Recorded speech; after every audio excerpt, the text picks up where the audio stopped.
আমর ইবনুল আসের নাক কাটার জন্য যখন জল্লাদ চলে গেলেন, এবার নাক কাটবেন, হঠাৎ করে তাকায় দেখে একজন খ্রিস্টান পাদ্রী দৌড়ায় আসছে। জল্লাদ থাম, ও খ্রিস্টান দলপতি শুনো, এই যে মুহাম্মদ সাল্লাল্লাহু আলাইহি ওয়াসাল্লাম একজন সত্য নবী, তার উম্মতের একজন কঠিন সত্য একজন উম্মত, তার ভালোবাসায় নিজের নাক নয় জীবন দেওয়ার জন্য প্রস্তুত। এটা কোনো খারাপ ধর্ম না, এটা কোনো নষ্ট ধর্ম না। সুতরাং এমন একজন বিশ্বস্ত ধর্মের বদনাম করার জন্য আমি খ্রিস্টান পাদ্রী আমাদের নবীর নাক আমি নিজেই কেটেছিলাম। সুতরাং নাক তার কাটা যাবে না, যদি কাটতে হয় আমি খ্রিস্টান পাদ্রীর নাক কেটে দাও। যদি না কাটো, যদি কাটো বা না কাটো তোমাদের ব্যাপার, তবে আমি এই ময়দানে সাক্ষী রেখে গেলাম, আজ এখানে সাক্ষী রেখে গেলাম, এই সত্য নবীর উপরে আমি পাদ্রী একা ঈমান আনবো না। এখানে প্রায় 50,000-এর মতো আমার অনুসারী আছে, সবাইকে নিয়ে আমি কালিমা পড়ে মুসলমান হয়ে যাব। মুসলমান ভাইরা রে আমার, হাবিবে কিবরিয়া নবীর ইজ্জত রক্ষার জন্য নিজের জান দেওয়ার জন্য প্রস্তুত হয়ে গেলেন আমর ইবনুল আস। এই বিসর্জন দিতে গিয়া পয়গম্বরের সাহাবী যখন নিজেকে তরবারির সামনে দাঁড় করালেন, এমন সময় খ্রিস্টান দলপতি তার 50,000 ভক্তবৃন্দকে নিয়ে কালিমা তৈয়বা লা ইলাহা ইল্লাল্লাহু মুহাম্মাদুর রাসূলুল্লাহ সাল্লাল্লাহু আলাইহি ওয়াসাল্লাম কালিমা পড়ে পড়ে মুসলমান হয়ে গেছেন। মুসলমান ভাইরা রে আমার, আয়াত পড়েছিলাম খাতামুন নবীয়িন, শেষ নবী। বুখারীর বর্ণনা আসছে পয়গম্বরের কাছে নবীজির জামানায় একজন মুসাইলামা মিথ্যা নবুয়তের দাবিদার মুসাইলামাতুল কাজ্জাব এসেছে। ভিন্ন এক বর্ণনায় আসছে পয়গম্বরের কাছে চিঠি পাঠাইছে, দূতের মাধ্যমে পাত্রবাহকের মাধ্যমে চিঠি পাঠাইয়া বলতেছে, আল্লাহর নবী মুসাইলামার পক্ষ থেকে চিঠি পাঠাইলাম আল্লাহর নবী মুহাম্মদুর রাসূলুল্লাহ সাল্লাল্লাহু আলাইহি ওয়াসাল্লামের কাছে। পয়গম্বরের একজন সাহাবী চিঠি নবীজির সামনে পড়লে পরে নবীজির চেহারা লাল হয়ে যায়। হাবিবে কিবরিয়া নবী পয়গম্বরে আরবি সাল্লাল্লাহু আলাইহি ওয়াসাল্লাম চেহারা লাল হয়ে যায়। এবার পয়গম্বর ওই মুসাইলামার ভক্তবৃন্দকে ডাক দেয়া বলতেছে, মুসাইলামার ভক্তরা, তোমরা কি তাকে এ কথা বলে বিশ্বাস করো তিনি কি আল্লাহর নবী? কয় হ্যাঁ, যেমনটা লেখা দেখতেছেন এমনটাই আমরা বিশ্বাস করি। নাউজুবিল্লাহ বলে। মুসলমান ভাইরা রে আমার, নবীজির চেহারা লাল হয়ে যায়। হাবিবে কিবরিয়া নবী মুসাইলামার কাছে চিঠি পাঠায়। চিঠির মধ্যে লেখে মুহাম্মদুর রাসূলুল্লাহ সাল্লাল্লাহু আলাইহি ওয়াসাল্লামের পক্ষ থেকে মানিত্তাবা ইলা মানিত্তাবাল হুদা, যে আল্লাহর হেদায়েতের অনুসরণ করবে তার কাছে পাঠাইলাম। চিঠি পাঠাইলেন হযরতে হাবিব ইবনে যায়েদ রাদিয়াল্লাহু তাআলা আনহুর মাধ্যমে। হযরতে হাবিব ইবনে যায়েদ রাদিয়াল্লাহু তাআলা আনহুকে নিয়ে যখন চিঠি দিয়া পাঠাইলেন, হযরতে হাবিব ইবনে যায়েদ চিঠি নিয়ে মুসাইলামার দরবারে যখন গেলেন, মুসাইলামাকে ডাক দিয়া বললেন, মুসাইলামা রে, পয়গম্বরে আরবি সাল্লাল্লাহু আলাইহি ওয়াসাল্লাম চিঠি নিয়ে পাঠাইছে, এই চিঠি তোমার কাছে পৌঁছে দিলাম। চিঠি পড়া মুসাইলামার মেজাজ গরম হয়ে গেছে। মুসাইলামা ডাক দেয়া বলে, হাবিব, কার কাছে চিঠি নিয়ে আসছো তুমি জানো নাকি? কয় হ্যাঁ, আল্লাহর একজন দুশমনের কাছে, আল্লাহর একজন অবাধ্য গোলামের কাছে আমি চিঠি নিয়ে আসছি। হাবিবে কিবরিয়া নবী পয়গম্বরের সাহাবী হযরতে হাবিব ইবনে যায়েদ ডাক দেয়া বলেন, এই চিঠি আমি তোমার কাছে দিয়ে গেলাম। যখন এ কথা বললেন, মুসাইলামা তাকে গ্রেফতার করে বন্দী করে রাখলেন। পরদিন মুসাইলামা হাবিবকে ডাক দেয়া বললেন, হাবিব আসো, তুমি কি মুহাম্মদকে নবী মানো নাকি? বলে হ্যাঁ। তুমি আমাকে নবী মানো নাকি? বলে না। আল্লাহর একজন দুশমনকে, নবীজির একজন অবাধ্য গোলামকে নবী মানা আমার পক্ষে সম্ভব না। হযরতে হাবিব রাদিয়াল্লাহু তাআলা আনহু যখন এমন কথা বলেছে, হযরতে হাবিবের কথা শুইনা মুসাইলামার মেজাজ গরম হয়ে গেছে। মুসাইলামার মেজাজ গরম হয়ে গেলে পরে ডাক দেয়া বলে, এই হাবিব ইবনে যায়েদ বল, কার সামনে দাঁড়াইছো বল। বলে আল্লাহর একজন দুশমনের সামনে দাঁড়াইছি, কারণ মুসলমান কোনোদিন কোনো বেঈমানের রক্তচক্ষুকে ভয় পায় না, ঠিক কিনা বলেন? দীনিয়াল ইসলাম দীনুন মাওকাহু أرجو كفرانا عفوا عنده ألا يا ساكن القصر المعلى ستدفن عن قريب في التراب لا إله إلا الله لا إله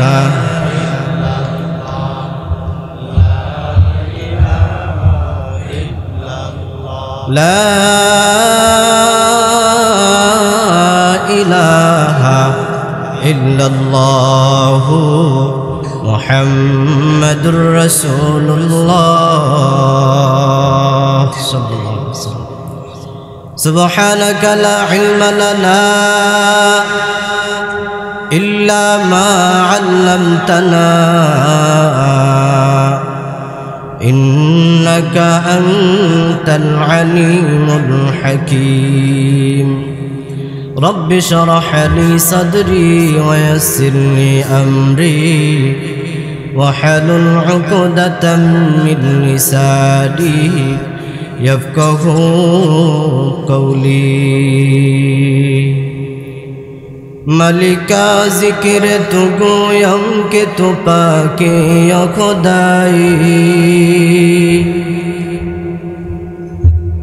ملکا ذکر تو گویم کہ تو پاکی یا خدائی نرم و من بجزارا ہے کہ تو راہ نمائی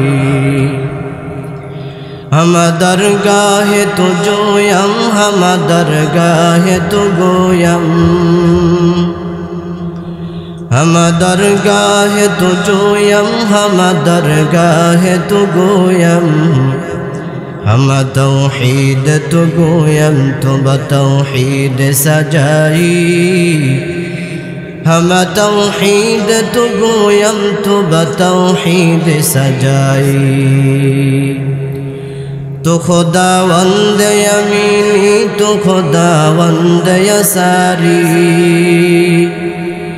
تو خداوند یمینی تو خداوند یساری تو خداوند زمینی تو خداوند سمائی تو خداوند زمینی تو خداوند سمائی আলহামদুলিল্লাহ। বাংলাদেশ মুজাহিদ কমিটি বালুরচর ইউনিয়ন ও জামিয়া হযরত আয়েশা সিদ্দিকা রাদিয়াল্লাহু তাআলা আনহা মহিলা মাদ্রাসা কৃষ্ণনগর অত্র এলাকার গুরুস্থানবাসীর রুহের মাগফিরাত কামনায় ঐতিহাসিক ওয়াজ মাহফিলের মুহতারাম প্রধান অতিথি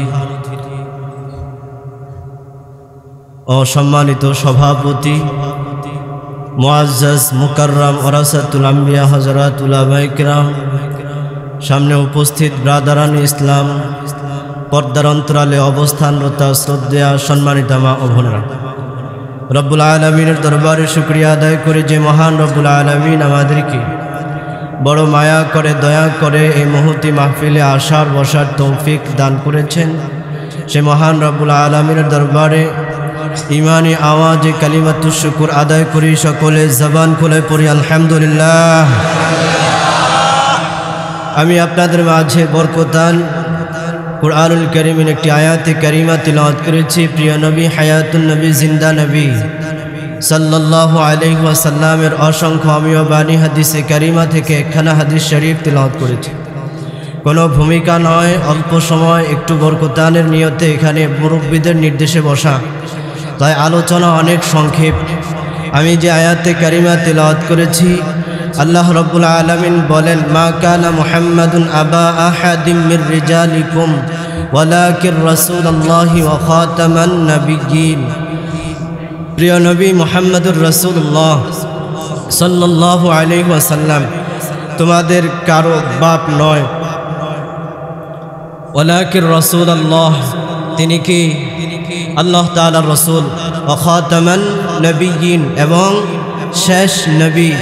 নবী করিম সাল্লাল্লাহু আলাইহি ওয়াসাল্লাম বলেন, আনা খাতামুন নাবিয়্যিন লা নাবিয়্যা বাদি, আমি শেষ নবী, আমার পরে আর কোনো নবী নাই। আছে কি বলেন? আপনারা কি মনে করেন আছে? আমাদের নবীর পরে কি আর কোনো নবী আছে? নবী আসবে, তবে নবী হয়ে আসবে না উম্মত হয়ে আসবে? উম্মত হয়ে আসবে। নবীর পরে নবী নাই, এটাই চূড়ান্ত কথা, এটাই ফাইনাল কথা। এটা আল্লাহর ঘোষণা, রসুলের ঘোষণা, সাহাবীদের ঘোষণা, পৃথিবীর সমস্ত মুসলমানদের ঘোষণা। নবীর পরে নবী আছে, কি বলেন? আওয়াজ করে বলতে হবে, নবীর পরে কি নবী আছে? যদি কেউ মনে করে নবীর পরে নবী আছে, ও কি মুসলমান না মুরতাদ? আওয়াজ শুনতে চাই, মুসলমান না মুরতাদ? দুই হাত উপরের দিকে উঠায় বলতে হবে, মুসলমান না মুরতাদ? সুতরাং যারা নবীর পরে নবী বলবে, ওদের বাংলার জমিনে ঠাঁই হবে না, ঠিক কিনা বলো? যদি কোনো বেঈমান নবীর পরে নবী দাবি করে, কোনো মুসলমান চুপ করে ঘরে বসে থাকবে না, ওর গর্দান উড়াই দিবে। আওয়াজ করে দুই হাত উঠে বলতে হবে, গর্দান উড়াই দিবে, কিনা বলেন? কি হবে শেষ নবীজির উম্মত বলে দাবি করে, যদি ওই নবীর চেয়ার কাদিয়ানীরা দখল করে, যদি ওই নবীর চেয়ার কাদিয়ানীরা দখল করে। কি হবে শেষ নবীজির উম্মত বলে দাবি করে, যদি ওই নবীর চেয়ার কাদিয়ানীরা দখল করে, ঠিক না? নবীজির জন্য যদি রক্তের বহে নদী, নবীজির জন্য যদি রক্তের বহে নদী, তবুও হটব না সেই দাবি থেকে, ঠিক না? কি হবে বেঁচে থেকে অযথা বিদ্যা শিখে, যদি না করতে পারি শোষণবিহীন সমাজটাকে? সুতরাং নবীর পরে নবী নাই, এটাই ফাইনাল কথা, ঠিক কিনা বলো? নবীর একজন সাহাবী আমর ইবনুল আস রাদিয়াল্লাহু তাআলা আনহু যুদ্ধ করতে করতে তিনি চলে গেছেন তার যুদ্ধের সীমানায় যখন চলে গেছেন, ওইখানে একজন লোক, খ্রিস্টানদের দলপতি নেতা, ওই রাত্রে তিনি যুদ্ধবিরতি দিয়া পরদিন তিনি যুদ্ধ করবেন। তো যুদ্ধ জেরুজালেম শহরে পৌঁছে গেছেন। জেরুজালেম যখন চলে গেছেন, রাত্র মুসলমান রাত্র কি করে না, যুদ্ধ করে না, দিনের বেলা সূর্যের আলোতে যুদ্ধ করে। তো হযরতে আমর ইবনুল আস চলে গেছেন সেখানে। রাত্রিতে কে যেন সেই জেরুজালেমের মোচরে একটা মূর্তির নাক ভেঙে ফেলেছিল, কিন্তু মূর্তিটা ছিল তাদের নবী ঈসা আলাইহিস সালাম, পয়গম্বরের সাহাবী হযরতে আমর ইবনুল আস। যুদ্ধ করতে করতে চলে গেছে জেরুজালেমে। জেরুজালেমে যাওয়ার পর যুদ্ধবিরতি দিয়েছে। যুদ্ধবিরতি দেওয়ার পর রাত্রি হয়ে গেলে পরে ওই রাত্রে জেরুজালেমের মোচরে একটা মূর্তি ছিল, যে মূর্তিটা ছিল তাদের নবী ঈসা আলাইহিস সালাতু ওয়াস সালামের। পরদিন সকালবেলা খ্রিস্টানদের দলপতিটা দেখলেন তাদের মূর্তির নাক নাই, তথা ঈসা নবীর নাক নাই। ও মুসলমান বন্ধু আমার, অল্প সময় খুব খেয়াল করে শুনবেন। ও পর্দার অন্তরালের মা বোন, মাইকের আওয়াজ কানে যায় মা। ও যুবক ভাই, যারা এখন রাস্তা ঘোরাফেরা করছো, তাড়াতাড়ি মাঠে আসো। অল্প কিছুক্ষণের মধ্যে শায়েখে চরমনায় আমাদের মাঝে উপস্থিত হয়ে যাবে। ও মুসলমান বন্ধু আমার, জেরুজালেমের দলপতি তাকা দেখে নিজেদের প্রিয় নবী হযরতে ঈসা আলাইহিস সালাতু ওয়াস সালাম তার নাক নাই। চিন্তা করলো যে আমাদের বিরুদ্ধে আমর ইবনুল আস যুদ্ধ করতেছে, সুতরাং আমর ইবনুল আস সারা এ নাক কেউ ভাঙে নাই। আমর ইবনুল আস কে ডাকা হলে পরে তিনি বললেন না না, কারণ দুনিয়ার সমস্ত নবীকে, আমাদের নবীকে ভালোবাসা যেমন আমাদের ঈমান, আদম থেকে ঈসা রূহুল্লাহ পর্যন্ত সব নবীকে বিশ্বাস করা ঈমান। ঠিক কিনা বলেন? আমরা যেমন আমাদের নবী মুহাম্মদুর রাসূলুল্লাহ সাল্লাল্লাহু আলাইহি ওয়াসাল্লামকে মুহাব্বত করি, ভালোবাসি, অনুসরণ করি। ঈসা নবী তিনি আল্লাহর একজন প্রিয় নবী, সেই হিসাবে তাকেও আমরা মুহাব্বত করি। মুসা নবীকেও আমরা মুহাব্বত করি। বুখারী শরীফের বর্ণনা আছে, পয়গম্বর যখন তিনি মদিনা হিজরত করে যায়, মদিনায় যাইয়া দেখতেছে মদিনার ইহুদিরা তারা রোজা রাখতেছে, আশুরার রোজা, একটা রোজা। কি উপলক্ষে? বলে ঈসা মুসা নবীকে ফেরাউন তাড়ায়া দিছিল, তার মুসা নবী থেকে পরিত্রাণ পাইয়া তিনি এবার রোজা রাখতেন। তার অনুসরণে আমরা একটা রোজা রাখি। আপনার আবার দয়ার নবী হাবিবে কিবরিয়া নবী বলেন, নাহনু আহাক্কু বিমুসা মিনকুম, তোমরা মুসা নবীকে যতটা ভালোবাসো এর চেয়েও বেশি হকদার আমি নবী এবং আমার উম্মতগণ। আল্লাহু আকবার বলেন। বোঝা যায় তাহলে মুসা নবীকে যেমনি করে অন্য নবী ঠিক আছে, কিন্তু ভালোবাসা এটা ঈমান। ঈসা নবীকেও ভালোবাসা ঈমান। এর জন্য আমরা ঈসা নবীর নাক ভাঙতে পারি না। পয়গম্বরের সাহাবী হযরতে আমর ইবনুল আস ডাক দেয়া বলে, দলপতি আমরা তো নাক ভাঙি নাই, এই নাক আমরা ভাঙি নাই। দলপতি ডাক দিয়া বলে, না না, অবশ্যই তুমি ভাঙছো।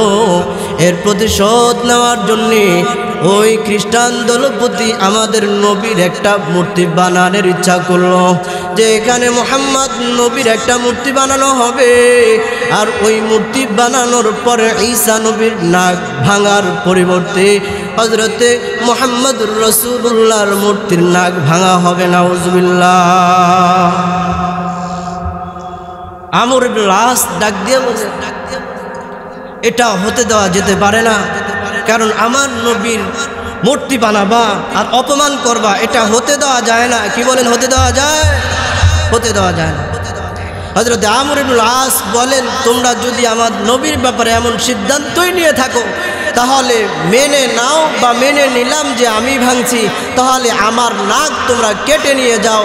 খ্রিস্টান দলপতি বলতেছে, যদি মূর্তি, মরা মূর্তির নাকের পরিবর্তে জিন্দা মানুষের নাক নেওয়া হয় তো খারাপ কি?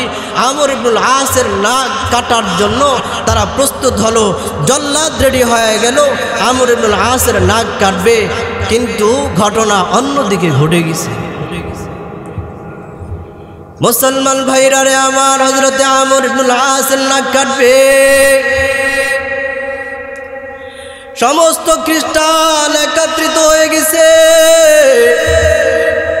যে একজন মূর্তির নাকের পরিবর্তে আমর ইবনুল আসের নাক কাটা হবে, হযরতে আমর ইবনুল আসের নাক কাটা হবে। এর জন্য সবাই একত্রিত হয়ে গেছে। সবাই যখন একত্রিত হয়ে গেছে, আমর ইবনুল আস রাদিয়াল্লাহু তাআলা আনহু তিনি চোখ দিয়া পানি ছেড়ে দিলেন। আমর ইবনুল আসকে মানুষ মনে করলো, দলপতি মনে করলো মনে হয় একটা নাক যাবে, এর জন্য তিনি কান্নাকাটি আরম্ভ করে দিয়েছে। দলপতি খ্রিস্টান নেতা হযরতে আমর ইবনুল আসকে ডাক দিয়া বলে, কিরে ভাই আমর, কেন তুমি কান্না করো? তোমার নাক যাবে এর জন্য কি?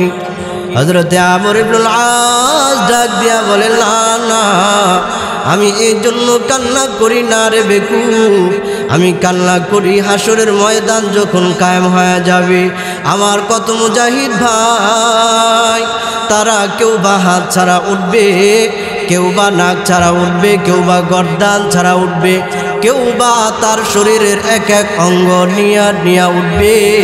কিন্তু আমি এমন এক হতভাগা নবীর আশিক যে আমি শুধুমাত্র নাক ছাড়া উম্মত হয়ে উঠব। আল্লাহু আকবার বলে। আমি শুধু নাক ছাড়া উঠবো, এই জন্য আমি কান্না করি। আমি যদি পারতাম আমার প্রতিটা অঙ্গ নবীজির জন্য বিসর্জন করে দিতে, বিকলাঙ্গ হয়ে যদি হাসরের ময়দানে উঠতে পারতাম, নবীজির জন্য নজরানা পেশ করতে পারতাম, তাহলে আমি নিজেকে নবীর ধন্য একজন উম্মত মনে করতাম। আল্লাহু আকবার আওয়াজ করে বলে। খ্রিস্টান দলপতি ডাক দিয়ে বলেন, কাটো আমর ইবনুল আসের নাক কেটে ফেল। আমর ইবনুল আসের নাক কাটার জন্য যখন জল্লাদ চলে গেলেন, এবার নাক কাটবেন, হঠাৎ করে তাকায় দেখে একজন খ্রিস্টান পাদ্রী দৌড়ায় আসছে। জল্লাদ থাম, ও খ্রিস্টান দলপতি শুনো, এই যে মুহাম্মদ সাল্লাল্লাহু আলাইহি ওয়াসাল্লাম একজন সত্য নবী, তার উম্মতের একজন কঠিন সত্য একজন উম্মত, তার ভালোবাসায় নিজের নাক নয় জীবন দেওয়ার জন্য প্রস্তুত। এটা কোনো খারাপ ধর্ম না, এটা কোনো নষ্ট ধর্ম না। সুতরাং এমন একজন বিশ্বস্ত ধর্মের বদনাম করার জন্য আমি খ্রিস্টান পাদ্রী আমাদের নবীর নাক আমি নিজেই কেটেছিলাম। সুতরাং নাক তার কাটা যাবে না, যদি কাটতে হয় আমি খ্রিস্টান পাদ্রীর নাক কেটে দাও। যদি না কাটো, যদি কাটো বা না কাটো তোমাদের ব্যাপার, তবে আমি এই ময়দানে সাক্ষী রেখে গেলাম, আজ এখানে সাক্ষী রেখে গেলাম, এই সত্য নবীর উপরে আমি পাদ্রী একা ঈমান আনবো না। এখানে প্রায় 50,000-এর মতো আমার অনুসারী আছে, সবাইকে নিয়ে আমি কালিমা পড়ে মুসলমান হয়ে যাব। মুসলমান ভাইরা রে আমার, হাবিবে কিবরিয়া নবীর ইজ্জত রক্ষার জন্য নিজের জান দেওয়ার জন্য প্রস্তুত হয়ে গেলেন আমর ইবনুল আস। এই বিসর্জন দিতে গিয়া পয়গম্বরের সাহাবী যখন নিজেকে তরবারির সামনে দাঁড় করালেন, এমন সময় খ্রিস্টান দলপতি তার 50,000 ভক্তবৃন্দকে নিয়ে কালিমা তৈয়বা লা ইলাহা ইল্লাল্লাহু মুহাম্মাদুর রাসূলুল্লাহ সাল্লাল্লাহু আলাইহি ওয়াসাল্লাম কালিমা পড়ে পড়ে মুসলমান হয়ে গেছেন। মুসলমান ভাইরা রে আমার, আয়াত পড়েছিলাম খাতামুন নবীয়িন, শেষ নবী। বুখারীর বর্ণনা আসছে পয়গম্বরের কাছে নবীজির জামানায় একজন মুসাইলামা মিথ্যা নবুয়তের দাবিদার মুসাইলামাতুল কাজ্জাব এসেছে। ভিন্ন এক বর্ণনায় আসছে পয়গম্বরের কাছে চিঠি পাঠাইছে, দূতের মাধ্যমে, পাত্রবাহকের মাধ্যমে চিঠি পাঠাইয়া বলতেছে, আল্লাহর নবী মুসাইলামার পক্ষ থেকে চিঠি পাঠাইলাম আল্লাহর নবী মুহাম্মদুর রাসূলুল্লাহ সাল্লাল্লাহু আলাইহি ওয়াসাল্লামের কাছে। পয়গম্বরের একজন সাহাবী চিঠি নবীজির সামনে পড়লে পরে নবীজির চেহারা লাল হয়ে যায়। হাবিবে কিবরিয়া নবী পয়গম্বরে আরবি সাল্লাল্লাহু আলাইহি ওয়াসাল্লাম চেহারা লাল হয়ে যায়। এবার পয়গম্বর ওই মুসাইলামার ভক্তবৃন্দকে ডাক দেয়া বলতেছে, মুসাইলামার ভক্তরা, তোমরা কি তাকে এ কথা বলে বিশ্বাস করো তিনি কি আল্লাহর নবী? কয় হ্যাঁ, যেমনটা লেখা দেখতেছেন এমনটাই আমরা বিশ্বাস করি। নাউজুবিল্লাহ বলে। মুসলমান ভাইরা রে আমার, নবীজির চেহারা লাল হয়ে যায়। হাবিবে কিবরিয়া নবী মুসাইলামার কাছে চিঠি পাঠায়। চিঠির মধ্যে লেখে মুহাম্মদুর রাসূলুল্লাহ সাল্লাল্লাহু আলাইহি ওয়াসাল্লামের পক্ষ থেকে মানিত্তাবা ইলা মানিত্তাবাল হুদা, যে আল্লাহর হেদায়েতের অনুসরণ করবে তার কাছে পাঠাইলাম। চিঠি পাঠাইলেন হযরতে হাবিব ইবনে যায়েদ রাদিয়াল্লাহু তাআলা আনহুর মাধ্যমে। হযরতে হাবিব ইবনে যায়েদ রাদিয়াল্লাহু তাআলা আনহুকে নিয়ে যখন চিঠি দিয়া পাঠাইলেন, হযরতে হাবিব ইবনে যায়েদ চিঠি নিয়ে মুসাইলামার দরবারে যখন গেলেন, মুসাইলামাকে ডাক দেয়া বললেন, মুসাইলামা রে, পয়গম্বরে আরবি সাল্লাল্লাহু আলাইহি ওয়াসাল্লাম চিঠি নিয়ে পাঠাইছে, এই চিঠি তোমার কাছে পৌঁছে দিলাম। চিঠি পড়া মুসাইলামার মেজাজ গরম হয়ে গেছে। মুসাইলামা ডাক দে বলে হাবিব কার কাছে চিঠি নিয়ে আসছো তুমি জানো নাকি? কয় হ্যাঁ, আল্লাহর একজন দুশমনের কাছে, আল্লাহর একজন অবাধ্য গোলামের কাছে আমি চিঠি নিয়ে আসছি। হাবিবে কিবরিয়া নবী পয়গম্বরের সাহাবী হযরতে হাবিব ইবনে যায়েদ ডাক দেয়া বলেন, এই চিঠি আমি তোমার কাছে দিয়ে গেলাম। যখন এ কথা বললেন মুসাইলামা তাকে গ্রেফতার করে বন্দি করে রাখলেন। পরদিন মুসাইলামা হাবিবকে ডাক দেয়া বললেন, হাবিব আসো, তুমি কি মুহাম্মদকে নবী মানো নাকি? বলে হ্যাঁ। তুমি আমাকে নবী মানো নাকি? বলে না, কারণ আল্লাহর একজন দুশমনকে, নবীজির একজন অবাধ্য গোলামকে নবী মানা আমার পক্ষে সম্ভব না। হযরতে হাবিব রাদিয়াল্লাহু তাআলা আনহু যখন এমন কথা বলেছে, হযরতে হাবিবের কথা শুইনা মুসাইলামার মেজাজ গরম হয়ে গেছে। মুসাইলামার মেজাজ গরম হয়ে গেলে পরে ডাক দেয়া বলে, এই হাবিব ইবনে যায়েদ বল, কার সামনে দাঁড়াইছো বল। বলে আল্লাহর একজন দুশমনের সামনে দাঁড়াইছি। কারণ মুসলমান কোনোদিন কোনো বেঈমানের রক্তচক্ষুকে ভয় পায় না, ঠিক কিনা বলেন? নবীজির কোনো দুশমনের সামনে মুসলমান মাথা নত করে থাকবে এটা হতেই পারে না, ঠিক কিনা বলেন?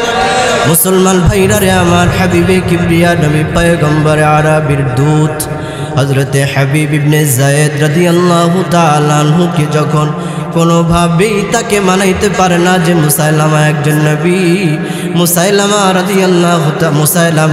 হাবিব ইবনে যায়েদ রাদিয়াল্লাহু তাআলা আনহুর ব্যাপারে ডাক দেয়া বললেন, এই হাবিব তোমাকে লাস্ট বারের মতো ওয়ার্নিং দিলাম, তুমি যদি আমাকে নবী হিসাবে না মানো তাহলে তুমি এখান থেকে জীবিত যেতে পারবে না। মুসাইলামার কথার উত্তরে হাবিব ইবনে যায়েদ ডাক দিয়া বলে, মুসাইলামা রে, তুমি তো জানো না আমি আল্লাহর নবীর জন্য জীবন দেওয়ার জন্য 24টা ঘন্টা 24টা মুহূর্তে প্রস্তুত। তুমি যা করো করো, আমি পয়গম্বর মুহাম্মদকে নবী মানি, আর তুমি মুসাইলামাকে আল্লাহর দুশমন হিসাবে জানি। মুসাইলামার এই কথা সহ্য হয় না, জল্লাদকে ডাক দিয়া বললে, হে জল্লাদ, হাবিব ইবনে যায়েদের একটা অঙ্গ কেটে দাও। মুসাইলামার কথা শুইনা হাবিব ইবনে যায়েদের একটা ডান হাত কেটে দিয়েছে। হাবিব ইবনে যায়েদের ডান হাত যখন কাইটা দিয়েছে, হাতটা পড়ে গেছে। হাবিব ইবনে যায়েদ কোনো চিন্তার ছাপ চেহারা নাই, হাত কাইটা গেছে এই জন্য যে ব্যথা পেয়েছে তারও কোনো ছাপ তার চেহারায় নাই। মুসলমান বন্ধু আমার, পর্দার অন্তরালের মা বোন, খুব খেয়াল করে শুনবেন। হাবিব ইবনে যায়েদ দিব্যি দাঁড়ায় আছে। মুসাইলামা ডাক দিয়া বলে, কিরে হাবিব, এবারও কি আমাকে নবী হিসাবে মানবে না? মুসাইলামার কথা শুই না ডাক দিয়া বলে, না না, আমি হাবিব একজনকেই নবী হিসাবে মানি, তিনি হচ্ছেন পয়গম্বর হযরতে মুহাম্মদুর রাসূলুল্লাহ। সকলে জবান খুলে পড়েন সাল্লাল্লাহু আলাইহি ওয়াসাল্লাম। এ কথা বলতেই জল্লাদকে নির্দেশ দেয়, জল্লাদ তার আর একটা অঙ্গ কেটে দাও। এ কথা শুই না জল্লাদ তার আর একটা অঙ্গ কেটে দিলে বাম হাত কেটে দেয়। হাবিবে কিবরিয়া নবীর সাহাবী হাবিব ইবনে যায়েদ দিব্যি দাঁড়ায় আছে, কোনো কথা নাই, কারণ নবীর পক্ষের সৈনিক নবীর বিরুদ্ধে যেতে পারে না। মুসলমান ভাইরা রে আমার, হাবিব ইবনে যায়েদকে আবার ডাক দেয়া বলে, হাবিব তুমি কি বলো, তুমি আমাকে নবী হিসাবে মানো নাকি? না না, আমি মুহাম্মদ ছাড়া অন্য কাউকে নবী হিসাবে মানতে পারি না। মুসলমান ভাইরা রে আমার, এবার হাবিব ইবনে যায়েদের ডান পাওটা কেটে দেয়। চতুর্থবার একই প্রশ্ন করলে পরে হাবিব ইবনে যায়েদ তার উত্তর থেকে পিছপা হয় না, কারণ হাবিব ইবনে যায়েদ তো জান্নাতের স্বপ্ন দেখতেছে। হাবিব ইবনে যায়েদ প্রিয় নবীজির সুপারিশ পাইয়া জান্নাতে যাবে, নবীর সাথে জান্নাতে থাকার স্বপ্ন দেখতেছে। হাবিব ইবনে যায়েদের বাম পাওটা কাইটা দিলে এবার 4 হাত পাও কাটা। দ্বিতীয়বার পঞ্চমবার জিজ্ঞেস করলে হাবিব বলো এবার আমাকে নবী হিসাবে মানো নাকি বলো। হাবিব ইবনে যায়েদ ডাক দিয়া বলে না না, আমি তো একজন কই নবী হিসাবে মানি, আর কাউকে নবী হিসাবে মানতে পারবো না। মুসলমান ভাইরা রে আমার, হাবিবে কিবরিয়া নবীর এই সাহাবী হাবিব ইবনে যায়েদের জিহ্বাটা টান দিয়া ছাইরা, মুসলমান নবীজির এই সাহাবীর জিহ্বাটা টান দিয়া চিরা পালাইছে। যখন চিরা পালাইছে এবার গুমড়ায় গুমড়ায় বলে আমি নবীর পক্ষ ছাড়া ভিন্ন কারোর জন্য যাব না। মুসলমান বন্ধু আমার, হাবিবে কিবরিয়া নবীর সাহাবী হাবিব ইবনে যায়েদ নবীজির জন্য শহীদ হয়ে গেছে, কিন্তু মুসাইলামার পক্ষে একটা সাক্ষীও দেয় নাই। নবীজির অন্তিম মুহূর্তে চলে আসলে পরে মুসাইলামার ব্যাপারে নবীজি কোনো সিদ্ধান্ত নিতে পারে নাই। ও মুসলমান বন্ধু আমার, নবীজির দুনিয়া থেকে ইন্তেকাল হয়ে যাওয়ার পর নবীজির খলিফা, প্রথম খলিফা হযরতে আবু বকর রাদিয়াল্লাহু তাআলা আনহু, হযরতে খালিদ ইবনুল ওয়ালিদ রাদিয়াল্লাহু তাআলা আনহুকে 40,000 25,000 লোক দিয়া পাঠাইলেন ইয়ামামার দিকে। ইয়ামামার দিকে যখন গেলেন ওই দিক দিয়া মুসাইলামা রেডি হলেন খালিদ ইবনুল ওয়ালিদের বিরুদ্ধে যুদ্ধ করবে। খালিদ ইবনুল ওয়ালিদের বিরুদ্ধে যুদ্ধ করার জন্য রেডি হয়ে গেছে। খালিদ ইবনুল ওয়ালিদ তো 25,000 নিয়ে রেডি, মুসাইলামা 40,000 নিয়ে রেডি। এই যুদ্ধে মুসাইলামাকে একেবারে দুনিয়া থেকে শেষ করে দিয়েছে। তবে মুসাইলামার মিথ্যা নবুয়তকে বাদ করে দেওয়ার জন্যে, ঠিক আছে, মুসাইলামাকে দুনিয়া থেকে মিথ্যা নবুয়তের দাবিদার মুসাইলামাকে দুনিয়া থেকে বিদায় করে দেওয়ার জন্য, নবীজির এই দুশ্মনকে বিদায় করে দেওয়ার জন্যে নবীজির খলিফা হযরত আবু বকর যখন সাহাবী খালিদ ওই খতম নবুয়ত টিকায় রাখবার দরকার আছে না নাই?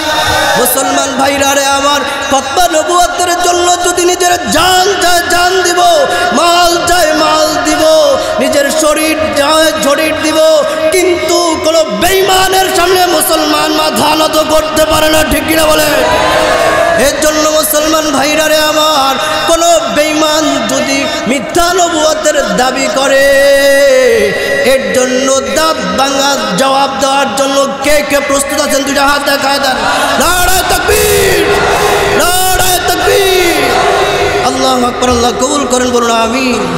মাত্র 5টা মিনিট সময় আমাদের দিবেন ইনশাআল্লাহ। একটু কথা বলে আমি আমার আলোচনার ইতি টানতেছি। নবীজি তার দাওয়াতি জীবনের সামান্য একটু সময়, হাবিবে কিবরিয়া নবী পয়গম্বরে আরবি, মুসলমান দেখেন মনটা একটু নরম হয় কিনা।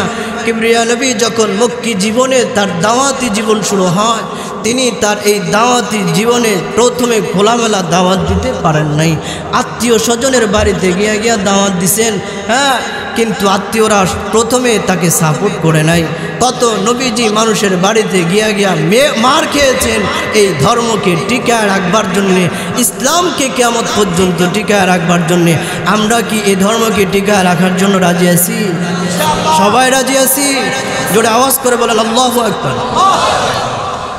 মুসলমান ভাইরা রে আমার, নবীজি দাওয়াত দেওয়ার জন্য নিজের আত্মীয়দের বাড়িতে যায়,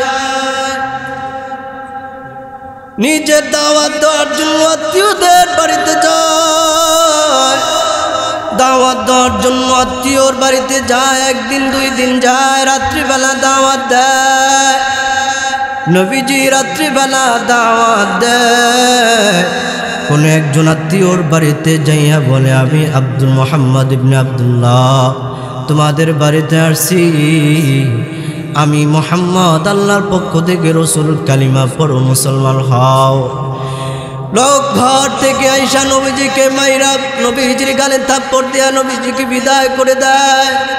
নবীজি কান্নামাখা চক্ষু মুছতে মুছতে নবীজি বিদায় নেয়। নবীজি দ্বিতীয় দিনের বেলা দাওয়াত দেয় না, রাত্রিবেলা দাওয়াত দেয়। দ্বিতীয় রাত্রে নবীজি ভিন্ন কোন বাড়িতে যায়। বাড়িতে যাওয়ার পর হাবিবে কিবরিয়া নবী পয়গম্বর আরবি সাল্লাল্লাহু আলাইহি ওয়াসাল্লাম এভাবে দাওয়াত দেয়। ওই বাড়িতেও পয়গম্বরকে ঘর থেকে আইসা একজন যুবক মারে। নবীজি কান্নামাখা কণ্ঠে ডাক দেয়া বলে, আমার যদি আজ মা থাকতো, আমার যদি বাবা থাকতো, কেউ তোরা আমরাকে মারতে পারতি না। মুসলমান ভাইরা রে, আমার নবীজি এভাবে দাওয়াত দেয়। 2 দিন 3 দিন 4 দিন দাওয়াত দিতে দিতে নবীজি কোনো বাড়িতে কোনো আত্মীয়কে কালিমা পড়াইয়া মুসলমান বানাইতে পারে নাই। হাবিবে কিবরিয়া নবী পয়গম্বর আরবি সাল্লাল্লাহু আলাইহি ওয়াসাল্লাম 7 দিন 8 দিন পর্যন্ত দাওয়াত দিয়েছে। দাওয়াত দিতে দিতে নবীজি ক্লান্ত হয়ে গেছে। দাওয়াত দিতেছেন কিন্তু কোন আত্মীয়র বাড়িতে নবীজিকে একটু পানিও দেয় নাই, একটু খাবারও নবীজিকে দেয় নাই। নবীজির শরীরে বর্ণনায় আসছে 400 যুবকের শক্তি নবীজির শরীরে আছে। কোনো বর্ণনায় আসছে 40 জন যুবকের শক্তি নবীজির গায়ে আছে। এরপরও এই শক্তিশালী মানুষটা না খাওয়ার কারণে উজো হয়ে গেছে। তিনি চিন্তা করলেন, এতদিন পর্যন্ত আমি আমার আত্মীয়দের বাড়িতে দাওয়াত দিলাম, কেউ আমাকে একটু খাবারও দেয় নাই, পানিও দেয় নাই, আমাকে উল্টা মাইরা মাইরা তাড়া দিছে। আমি চইলা যাই আমার কন্যা ফাতেমার বাড়িতে। পয়গম্বর ফাতেমার বাড়িতে জানে চিন্তায় যে ফাতেমা হয়তো আমাকে কিছু খাবার দিবেন। নবীজি চললেন, ফাতেমার বাড়িতে গেলেন। পরে ফাতেমা যখন দরজা নক করতেছে, দরজা নক কইরা ডাক দেয়া বলে, ফাতেমা রে দরজা খোল, তুই যদি দরজা খোল আমি মোহাম্মদ তোর বাবা। হাসান হুসাইন ভিতর থেকে নানার আওয়াজ পাইয়া দৌড়ে আসছে। অনেকদিন পরে নানা মনে হয় আমাদের জন্য খাবার নিয়ে আসছে। মুসলমান ভাইরা রে, আবার নবীজির গালগুলো ভিতরে ঢুইকা গেছে, কোমরে পাথর বাঁধা। ফাতেমা রাদিয়াল্লাহু তাআলা আনহার অবস্থা আরো করুন। ফাতেমা রাদিয়াল্লাহু তাআলা আনহা ডাক দিয়া বললে, আব্বা জান, আমি আপনার সামনে দরজা খুলে আসবো, এতটুকু বস্ত্র আমার পরিধানে নাই। নবীজি নিজের শরীরটা নিজের থেকে একটা চাদর দরজার উপর দিয়া দিচ্ছে। এবার ফাতেমা ওই চাদরটা চড়াইয়া নবীজির সামনে আসছে। নবীজি ফাতেমার দিকে তাকাইয়া একটু চোখের পানি ধরে রাখতে পারে নাই। ডাক দিয়া বলে, ফাতেমা রে তোর চোখ বেবে পানি পড়ছে, গালগুলো ভিতরে ঢুকে গেছে কেন রে মা? ফাতেমা ডাক দিয়া বলে, আব্বা জান, ওই যে তাকা দেখে আপনার কলিজার টুকরা নাতিরা আজ কতদিন হয়ে গেছে, তাদেরকে শুধু খাবার দেই খাবার দেই এই বলে শুধু সান্ত্বনা দেই, পাতিলের মধ্যে পানি চড়াইয়া শুধু সান্ত্বনা দেই। হাবিবে কিবরিয়া নবী পয়গম্বর আরবি নবী সাল্লাল্লাহু আলাইহি ওয়াসাল্লাম তিনি ডাক দিয়ে বললেন, ফাতেমা রে তুই দেরি কর, আমি তোর জন্য খাবার নিয়ে আসছি। মুসলমান ভাইরা রে, আমার সময় অনেক অল্প, বলার টাইম নাই। নবীজি খেজুর বাগানে কাজ করতে গেছে। দয়ার নবী এই দিন টিকায় রাখবার জন্য খাবারও খাইতে পায় নাই, নিজের কলিজার টুকরা নাতিদেরকেও খাবার দিতে পারে নাই। খেজুর বাগানে কাজ করতে যায়, মালিক তাকে দেখা পছন্দ করে না। মালিক ডাক দেয়া বলে, মুহাম্মদ, আমার বাগানে কাজ করতে আসছো, তুমি কি পারবা আমাকে আমার বাগানের গাছের গোড়ায় পানি দিতে, খেজুর গাছে ওইটা খেজুর পাড়তে? নবীজি বলেন, হ্যাঁ। একদিনের ঘটনা নবীজি সংক্ষিপ্ত করে বলছি। নবীজি ওই গাছের পানি দিতে দিতে গিয়া একদিন বালতিটা ছিঁড়া পড়ে গেছে। নবীজি মালিককে ডাক দিয়া বলে, মালিক, আমি আপনার বাগানের পরিপূর্ণ হক আদায় করে কাজ করতে পারি নাই, আমাকে মাফ কইরা দিবেন। ওই ইহুদিও নবীজির গালে একটা চল লাগায় দিছে। হাবিবে কিবরিয়া নবী কান্না করতে করতে ডাক দিয়া বলেন, আমার কাজের মজুরিটা একটু কি দিবেন? আমার 2টা কলিজার টুকরা নাতি, আবার কলিজার টুকরা কন্যা না খায় আছে, আপনি যদি দয়া করে আমার এই খেজুরটা দেন, খাবারের কাজের বিনিময় হিসাবে আমি আমার নাতিদেরকে নিয়ে খাওয়াবো। নবীজি চইলা গেলেন, নাতিদেরকে নিয়ে খেজুর দিলেন। ও মুসলমান বন্ধুরা রে, আমার আম্মা জান হযরতে ফাতেমা রাদিয়াল্লাহু তাআলা আনহা নবীজির দিকে তাকাইয়া ডাক দিয়া বলে, আব্বা জান তুমি খেজুর আনতে যাইয়া খাবার আনতে যাইয়া আবারও কাফেরের হাতের মায়ের খেয়েছো। ও আব্বা জান এত কষ্ট কেন করেছো বলো? ও মুসলমান বন্ধুরা রে আমার, এই কষ্ট নবীজি নিজের জন্য করেছেন না ইসলামকে টিকায় রাখার জন্য করেছেন? আওয়াজ করে বলতে চাই, এই ইসলামকে টিকায় রাখার জন্য করেছে। দুনিয়ার কোনো স্বার্থে নবীজি না খায়া থাকেন নাই, ঈমান মুসলমান ইসলামের জন্য করেছেন। আমরাও যদি চাই এই দিন ইসলামের রাস্তাকে টিকায় রাখতে রাজি আছে কিনা একটু বলেন? সবাই রাজি আছে ইনশাআল্লাহ? এর জন্য দিন ইসলামের জন্য যদি আমার জান যায় জান দিব তো ইনশাআল্লাহ, মাল যদি যায় তো মাল দিব ইনশাআল্লাহ, যদি অর্থ করি যায় দিবেন তো ইনশাআল্লাহ। ও মুসলমান ভাইরা রে আমার, নবীজির আদর্শের তিনটা ঠিকানা দুনিয়াতে বেঁচে আছে। যে আদর্শের তিনটা রাস্তার উপরে যদি কেউ চলে তাহলে সোজা জান্নাতে চলে যাবে। 1 নাম্বার রাস্তা দ্বীনি মাদ্রাসা, কওমি মাদ্রাসা। 2 নাম্বার রাস্তা হক্কানি পীর মুরিদের রাস্তা। 3 নাম্বার রাস্তা দাওয়াত ও তাবলীগের রাস্তা। ঠিক কিনা বলেন? এখন এই কওমি মাদ্রাসা এটা তো জনগণের মাদ্রাসা, কেমনে চলবে? জনগণের সহযোগিতা ছাড়া চালানো কি সম্ভব? না না, এর জন্য আপনাদের সহযোগিতা লাগবে। আমি এখান থেকে একজন লোক চাই যিনি আশারায়ে মুবাশশারা জান্নাতি পুরুষ, জান্নাতি সাহাবী, জান্নাত। কখন যেন কবরের ডাক চলে আসে বলতে পারবো কেউ? আপনার আমার কখন যেন মাইকে এলান হয়ে যায় যে অমুক আর দুনিয়াতে নাই, হতে পারে কি পারে না? একদিন তোমারি নাম মসজিদে হবে এলান। ঠিক কিনা বলেন? একদিন তোমারি নাম মসজিদে হবে এলান।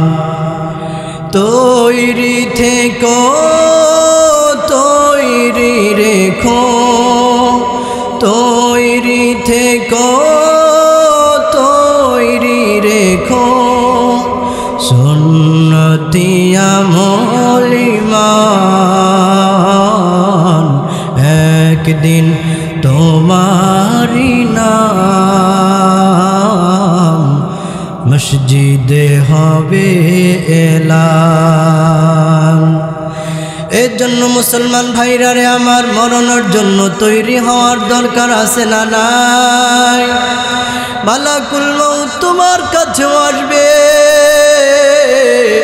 মালাকুল মউত আমার কাছেও আসবে। কিন্তু মুসলমান ভাইরা রে আমার, মালাকুল মউত যখন আসবে, যদি মুমিন বান্দার কাছে মালাকুল মউত আসে, মালাকুল মউতের কাছে যখন আসবে, এমন সময় দুনিয়ার সব মাখলুকাত মালাকুল মউতের সাথে কথা বলবে। মুমিন বান্দা যখন রাস্তা দিয়ে হাঁটতো, মসজিদে যাইতো, ওই মসজিদে যাওয়ার পথে কত গাছপালার অক্সিজেন মুমিন বান্দা নিত। মালাকুল মউত যখন আসবে, এমন সময় গাছপালাগুলো ডাক দিয়া বলবে, ভাই মালাকুল মউত ভাই, তুমি যার জান কবজ করতে আসছো, লোকটা বড় ভালোই ছিল, এই লোকটার জান কবজ করতে গিয়া তুমি হেসকার টান দিয়া তার জান কবজ করবা না। ও মালাকুল মউত ভাই, এই লোকটার জান কবজ করতে গিয়া তুমি তার সাথে তাড়াহুড়া করবা না।